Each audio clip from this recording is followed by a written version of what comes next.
সুপ্রিয় দর্শক, আসসালামু আলাইকুম। আপনাদের সবাইকে স্বাগত জানাচ্ছি এখনকার আলোচনায়। আপনাদের সঙ্গে আছি আমি সিরাজুল ইসলাম। দর্শক, চোখ ছানা বড় হওয়া খবর। ইসরায়েলের শতকরা 92% মানুষ বলছে এই যুদ্ধে ইরান বিজয়ী হয়েছে। তার মানে আমেরিকা এবং ইসরায়েল হেরেছে। শুধু তাই না, ইসরায়েলের প্রধানমন্ত্রী বেনিয়ামিন নেতানিয়াহুর জনপ্রিয়তায় ব্যাপকভাবে ধস নেমেছে। তাকে সমর্থন করছে মাত্র শতকরা 29% মানুষ ইসরায়েলের। তাহলে প্রশ্ন হচ্ছে, এই যুদ্ধ কি নেতানিয়াহুর রাজনৈতিক ভাগ্যকে অনিশ্চিত করে তুলেছে? তাহলে প্রশ্ন আসছে, সামনের নির্বাচনে অর্থাৎ অক্টোবরের যে নির্বাচন, সেই নির্বাচনে কি নেতানিয়াহুর ভরাডুবি হবে? অর্থাৎ নেতানিয়াহু কি ইসরায়েলের ক্ষমতা থেকে ছিটকে পড়ছে? সুপ্রিয় দর্শক, এখনকার ভিডিওতে মূল ফোকাস থাকবে এই বিষয়ে। ইরান, আমেরিকা এবং ইসরায়েলের মধ্যকার যে যুদ্ধ, সেই যুদ্ধের ফলাফল, ইসরায়েলের জনগণ কেন এই যুদ্ধকে নিজেদের পরাজয় মনে করছে, তাহলে ইরান কিভাবে জিতলো, এবং ডোনাল্ড ট্রাম্প আর নেতানিয়াহুর ব্যাপারে ইসরায়েলের জনগণ এতটা নেতিবাচক ধারণা কেন পোষণ করছে, এবং তাদের ভাগ্য আগামী নির্বাচনে অনিশ্চিত হয়ে পড়ছে কিনা। এর পাশাপাশি সুইজারল্যান্ডের জেনেভা শহরে আজকে ইরান এবং আমেরিকার মধ্যে আলোচনা শুরু হয়েছে। সেখানে আলোচনায় মধ্যস্থতা করছে কাতার এবং পাকিস্তান। কাতারের প্রধানমন্ত্রী গেছেন সুইজারল্যান্ডে, পাকিস্তানের প্রধানমন্ত্রী এবং সেনাপ্রধান সহ আরও কয়েকজন লোক গেছেন। সেখানে ইরানের পক্ষে কারা প্রতিনিধিত্ব করছে, আমেরিকার পক্ষে কারা প্রতিনিধিত্ব করছে, আমেরিকার যে প্রতিনিধি দল, তাতে কেন পরমাণু আলোচকদের বা পরমাণু বিশেষজ্ঞদের কেউ নেই, এই সমস্ত নানান বিষয়ে এখনকার আলোচনা। আশা করি ভিডিও ভালো লাগবে, আর যদি ভালো লাগে তাহলে লাইক, কমেন্ট, শেয়ার করবেন এবং চ্যানেলটি সাবস্ক্রাইব করে সাথেই থাকবেন। দর্শক, চলুন আমরা মূল আলোচনায় চলে যাই। ইসরায়েলের জেরুজালেমের হিব্রু ইউনিভার্সিটি, সেই ইউনিভার্সিটি এবং আগাম নামে একটি ইনস্টিটিউট, দুই প্রতিষ্ঠান যৌথভাবে একটা জরিপ করেছে। জরিপটা চালানো হয়েছে এই মাত্র 17 জুন যে গেল, 17 জুন থেকে 20 জুন পর্যন্ত, অর্থাৎ গতকাল 20 জুন রোববার ছিল। এই 4 দিন, 17, 18, 19, 20, এই 4 দিন জরিপ চালানো হয়েছে। জরিপে 3600 মানুষের উপর, 3600 কিছু বেশি মানুষের উপরে এই জরিপ চালানো হয়েছে। এই জরিপের ফলাফলে যা উঠে এসেছে তা রীতিমতো আটকে ওঠার মতো, অন্তত নেতানিয়াহুর জন্য। ডোনাল্ড ট্রাম্পের কপালেও ভাঁজ পড়বে নিশ্চয়ই এই জরিপের ফলাফল শুনলে। কি আছে জরিপে, চলুন আমরা শুনি। শতকরা 92.1% মানুষ মনে করছে ইরানের সাথে যুদ্ধে আমেরিকা এবং ইসরায়েল পরাজিত হয়েছে। তার মানে ইরান এই যুদ্ধে বিজয়ী হয়েছে। মজার ব্যাপার হচ্ছে, নেতানিয়াহুর নেতৃত্বাধীন যে ডানপন্থী জোট যারা সরকার চালাচ্ছে, তাদের ভেতরে শতকরা 99.1% সমর্থক মনে করে ইরান বিজয়ী হয়েছে, ইসরায়েল হেরে গেছে। শতকরা 92.9% মানুষ মনে করছে ইরানের বিরুদ্ধে যে যুদ্ধ হয়েছে, এই যুদ্ধের ফলে ইসরায়েলের দীর্ঘমেয়াদী নিরাপত্তা ব্যবস্থা মারাত্মকভাবে দুর্বল হয়ে পড়েছে। এই কথার ব্যাখ্যা কি আমি পরে বলছি। শতকরা 86% ইসরায়েলি ইরানের সাথে আমেরিকা এবং ইসরায়েলের যে যুদ্ধ হয়েছে, সেই যুদ্ধের ফলাফলে অসন্তুষ্ট।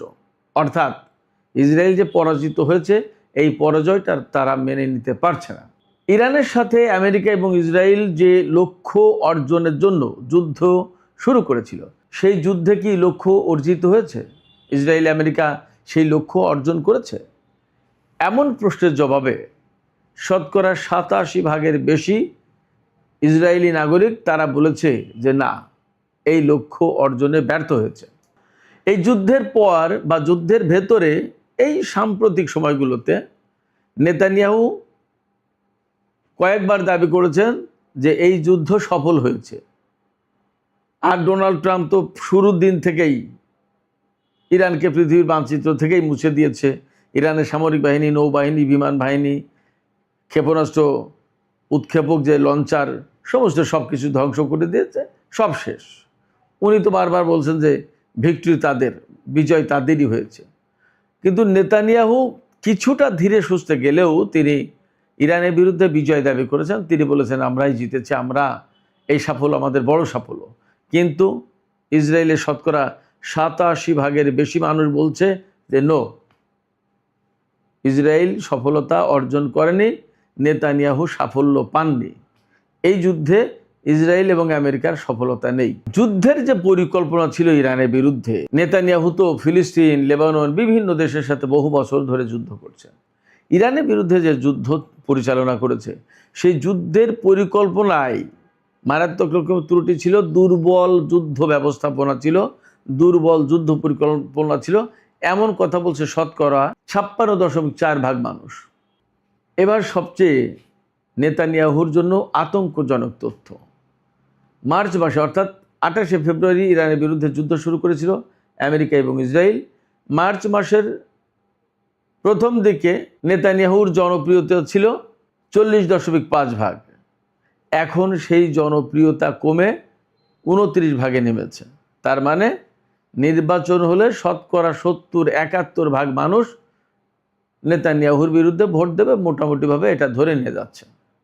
শতকরা 69.1% ইসরায়েলি মনে করে ডোনাল্ড ট্রাম্পের যে যুদ্ধ পরিকল্পনা ছিল সেটাও ব্যর্থ, সেটাও দুর্বল। এই যুদ্ধে ডোনাল্ড ট্রাম্প যে ভূমিকা পালন করেছে, ইসরায়েলের স্বার্থ রক্ষা করা, আমেরিকার পক্ষে কমান্ডার ইন চিফ হিসেবে সেনাবাহিনী পরিচালনা করা, যুদ্ধের কমান্ডিং দেয়া বা আরও যে সমস্ত ব্যবস্থাপনা সমস্ত সব কিছু, এই যুদ্ধে ডোনাল্ড ট্রাম্পের যে সমস্ত ভূমিকা, সেই সমস্ত ভূমিকার ব্যাপারে একেবারেই অসন্তুষ্ট মানুষ।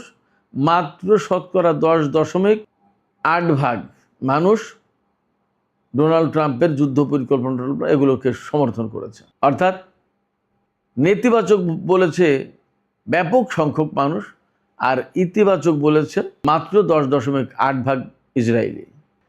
হিজবুল্লাহর বিরুদ্ধে ইসরায়েল নতুন করে অভিযান চালাচ্ছে, আমরা সবাই জানি, যা নিয়ে ব্যাপক শোরগোল আলোচনা হচ্ছে। এমনকি ইরান হরমুজ প্রণালী নতুন করে বন্ধ করে দিয়েছে। শুক্রবারে তো আলোচনাটা হলোই না, দেরিতে আলোচনা শুরু হলো। এই যে হিজবুল্লাহর বিরুদ্ধে নতুন করে যুদ্ধ, এই যুদ্ধের ব্যাপারে ইসরায়েলের শতকরা 48.2% মানুষ সমর্থন দিয়েছে। অর্থাৎ যুদ্ধকে তারা পছন্দ করছে, বেশ বড় সংখ্যক মানুষ, প্রায় 50%। ইরানের বিরুদ্ধে যুদ্ধে পূর্ণ বিজয় অর্জিত হয়েছে এমন ধারণায় বিশ্বাস করছে মাত্র শতকরা 12% মানুষ, আর বাদ বাকি সবাই মনে করে যে নো, ব্যর্থ হয়েছে। এখন প্রশ্ন হচ্ছে, সত্যি কি ইরান বিজয়ী হয়েছে? আর ইসরায়েল এই বিজয়টা অর্জন করতে পারলো না কেন? ইরান এবং ইসরায়েল এত বড় বড় শক্তি একসাথে মিলেও আরও প্রশ্ন আছে।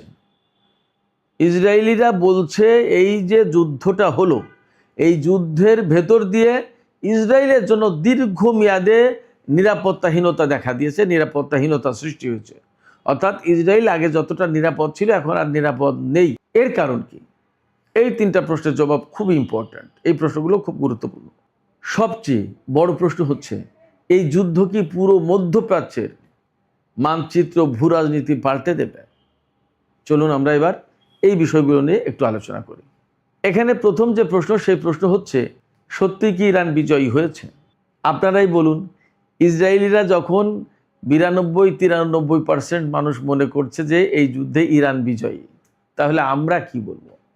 ইরানের মানুষ তো বলছে বিজয়ী। আমেরিকার পক্ষের বিপক্ষের অনেক রাজনৈতিক গুরুত্বপূর্ণ ব্যক্তি তারা বলছে ইরান বিজয়ী হয়েছে। আন্তর্জাতিক বহু বিশ্লেষক বলছে ইরান বিজয়ী হয়েছে। তাহলে আমরা কি বলতে পারি? আমার তো মনে হয় যে ইরানই বিজয়ী হয়েছে। কারণ যে লক্ষ্য নিয়ে ইরান যুদ্ধ শুরু করেছিল আমেরিকা এবং ইসরায়েল, সেই লক্ষ্যগুলো কিন্তু একদম অর্জন করতে পারেনি। যখন অর্জন করতে পারেনি, বরং অন্যদিকে তাদের বিসর্জন বেশি। সেই বিসর্জনগুলো কি কি আমি বলছি পরে। তো বিসর্জন যদি বেশি হয় তাহলে তো যুদ্ধে ইরানই বিজয়ী হয়েছে এবং এরা পরাজিত হয়েছে। যুদ্ধের লক্ষ্যগুলো কি কি ছিল? যুদ্ধের লক্ষ্যগুলো ছিল ইরানের সরকার পরিবর্তন করে ফেলা, ইরানের সামরিক বাহিনীকে একেবারেই মুছে দেয়া, ইরানের পরমাণু কর্মসূচি একেবারে ধ্বংস করে দেয়া, ক্ষেপণাস্ত্র কর্মসূচি একেবারে ধ্বংস করে দেয়া, আঞ্চলিক যে প্রক্সি ফোর্সগুলো আছে তাদেরকে ডিসম্যান্টেল করে দেয়া এবং মধ্যপ্রাচ্যে ইসরায়েল আমেরিকা নিয়ন্ত্রিত একটা ম্যাপ এবং ব্যবস্থা তৈরি করা। আপনারা বলুন এগুলোর একটাও কি হয়েছে? ইরানের সরকার কি পরিবর্তন করে দিতে পেরেছে? হয়তো কিছু মানুষকে হত্যা করা গেছে, কিন্তু সরকার তো পরিবর্তন হয়নি। ইরানের সামরিক বাহিনীকে একেবারে ধ্বংস করে দিতে পারেনি, ইরানের পরমাণু কর্মসূচিকে ধ্বংস করতে পারেনি, ইরানের ক্ষেপণাস্ত্র ব্যবস্থা ধ্বংস করতে পারেনি, এবং তারা যে এখনও অনেক শক্তিশালী ক্ষেপণাস্ত্র ড্রোন ব্যবস্থায়, তা তো সাম্প্রতিক ছোট ছোট টুকিটাকি যে যুদ্ধগুলো হয়েছে তাতে দেখেছি। একইভাবে সমান তালে বড় বড় শক্তিশালী ক্ষেপণাস্ত্র মেরেছে, ড্রোন মেরেছে ইরান, এবং সেই যুদ্ধ আমেরিকা বা ইসরায়েল বন্ধ করতে বাধ্য হয়েছে। এরপরে মধ্যপ্রাচ্যে গ্রেটার ইসরায়েল প্রতিষ্ঠার যে পরিকল্পনা, গ্রেটার ইসরায়েল কিন্তু প্রতিষ্ঠা হয়নি। এবং ইরানের সরকার পরিবর্তন করে দিলে মধ্যপ্রাচ্যে কিন্তু আমেরিকা ইসরায়েলের সামনে আর বাধা বলতে কিছু ছিল না, থাকতো না। যেহেতু ইরানের সরকার পরিবর্তন হয়নি, সেক্ষেত্রে মধ্যপ্রাচ্যের নতুন কোনো ব্যবস্থাও তারা চালু করতে পারেনি। অতএব তাদের লক্ষ্য কিন্তু অর্জিত হয়নি।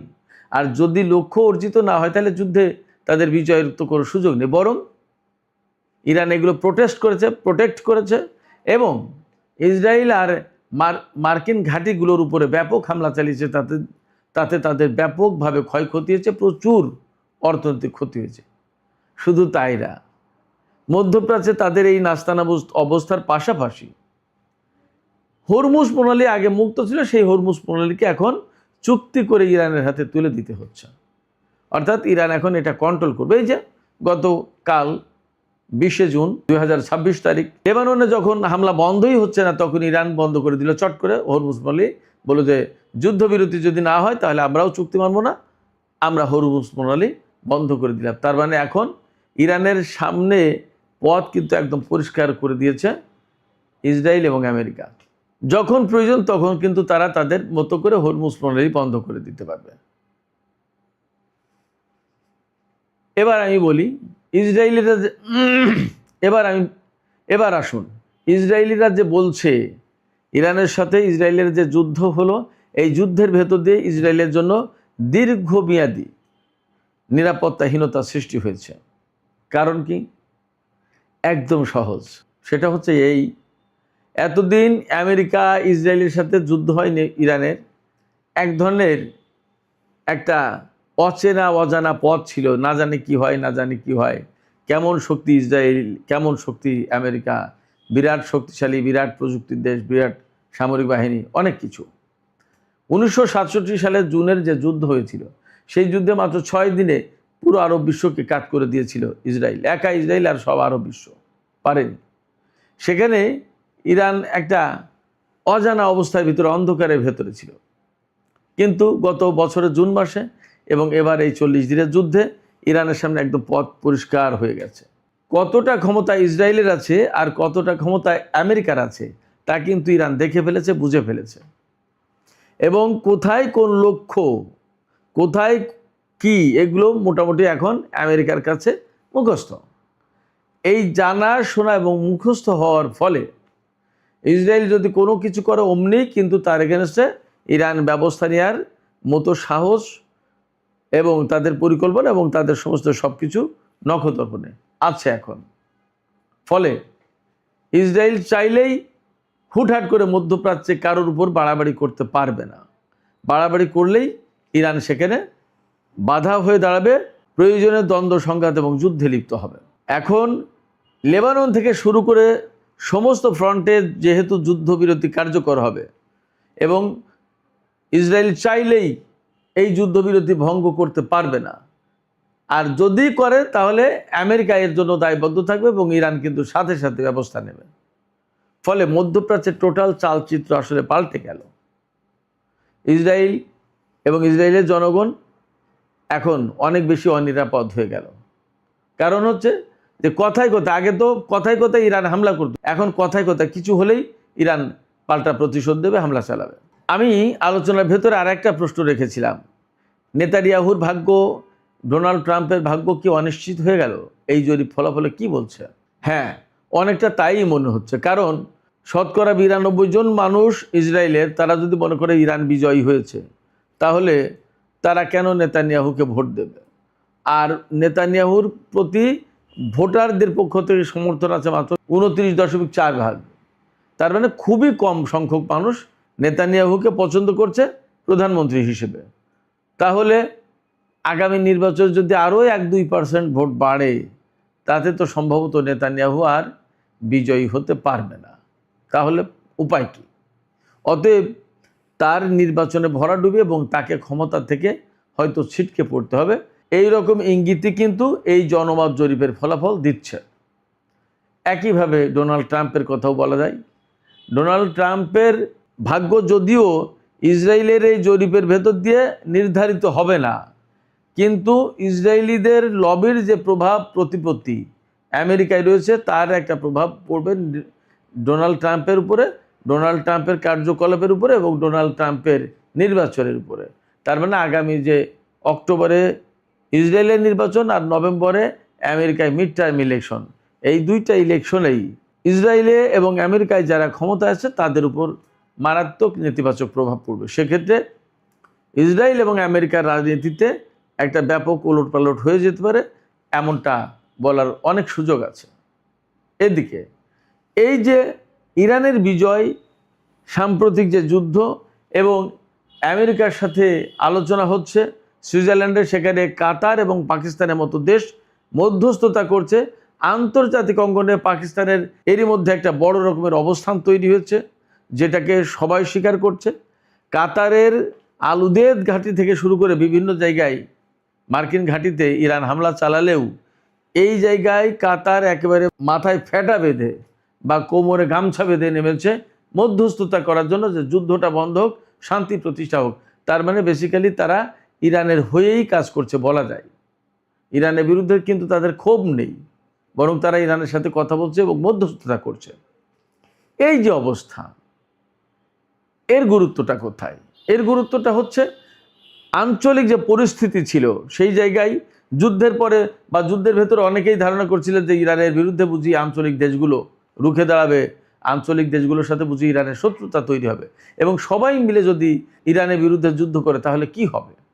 আসলে কেউই ইরানের বিরুদ্ধে যুদ্ধ করে ইরানের বিরুদ্ধে কেউ চায়নি, বরং বাস্তবতা তারা বোঝার চেষ্টা করেছে এবং তারা দেখেছে যে কিভাবে আমেরিকা এবং ইরানের যুদ্ধটা হয় এবং ইরান এখানে কিভাবে কি করে আর আমেরিকা কি করে তারা দেখতে চেয়েছে। যুদ্ধের প্রথম 2-1 দিনের ভেতরে তারা বুঝে গেছে যে ইরান আমেরিকাকে ছাড়বে না, বরং আমেরিকা এখানে মারাত্মকভাবে ক্ষতিগ্রস্ত হবে। তারা নিরপেক্ষ একটা অবস্থান নিয়েছে। শুধু তাই না, ইউরোপ এবং নেটো জোট একই অবস্থায় ছিল। ফলে যুদ্ধের প্রথম দিনগুলোতেই মোটামুটি এর ভাগ্য নির্ধারিত হয়েছে যে ইরান বিজয়ী হবে। কেউ যখন আসছে না তখন আমেরিকা ইসরায়েল পারবে না। এই জায়গায় যুদ্ধে না পারার কারণে আজকে সুইজারল্যান্ডের জেনেভায় আলোচনা হচ্ছে। এর আগে তো ইরান এবং আমেরিকার ভেতরে সমঝোতা হয়েছে। আজকে যে আলোচনা শুরু হয়েছে এরই মধ্যে শুরু হয়েছে। ইরানের পক্ষে কারা গেছে, আমেরিকার পক্ষে কারা গেছে তা তো শুনেছেন। প্রশ্ন আমি একটা রেখেছিলাম যে মার্কিন প্রতিনিধি দলে কেন পরমাণু বিশেষজ্ঞ নেই? কেন নেই জানি না, অথবা তাদের নাম গোপন রাখা হয়েছে।